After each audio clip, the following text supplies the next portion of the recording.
Visakha steel ప్లాంట్ను సర్వనాశనం చేసింది గత యూపీఏ ప్రభుత్వాలే కారణమని కేంద్ర ఉక్కు శాఖ సహాయ మంత్రి శ్రీనివాస్ వర్మ ఆరోపించారు.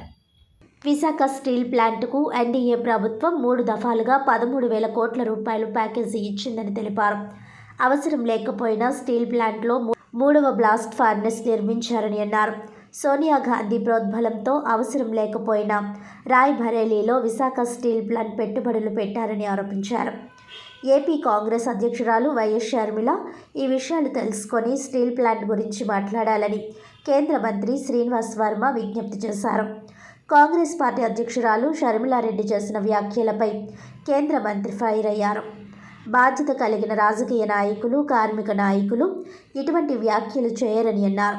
స్టీల్ ప్లాంట్ ప్రైవేటీకరణ చేయడానికే అనడం సబబు కాదని అన్నారు. రాజమండ్రి సిటీ ఆర్ఐలో కేంద్ర మంత్రి శ్రీనివాస్ వర్మ మీడియాతో మాట్లాడుతూ కాంగ్రెస్ చీఫ్ షర్మిలారెడ్డి ఇటువంటి వ్యాఖ్యలు చేయడం మానుకోవాలని విజ్ఞప్తి చేశారు.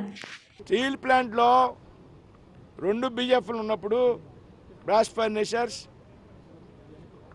ఎడిషనల్గా ఉత్పత్తి అవసరం లేనప్పుడు 3వ BF పెట్టి దాని సామర్థ్యాన్ని పెంచారు. అనవసరం పెట్టుబడులు పెట్టారు. ఆ పెట్టినటువంటి 3వ బ్లాస్ట్ ఫర్నిచర్ ఇవాళ కూడా వర్కింగ్లోకి రాలే. ఏ ప్రభుత్వం నిర్ణయం తీసుకుంది? అదేవిధంగా షర్మిల గారికి చెప్పండి, సోనియా గాంధీ గారిని సంతృప్తిపరచడం కోసం రాయ్బరేలీ నియోజకవర్గంలో ఎక్కడ విశాఖపట్నం స్టీల్ ప్లాంట్, ఎక్కడ రాయ్బరేలీ నియోజకవర్గం ఆ రోజుల్లో 2,500 కోట్లు ఖర్చు పెట్టి రాయ్బరేలీలో ఒక ప్లాంట్ని పెట్టించడం జరిగింది. షర్మిల గారిని, సోనియా గాంధీ గారిని అడగమనండి.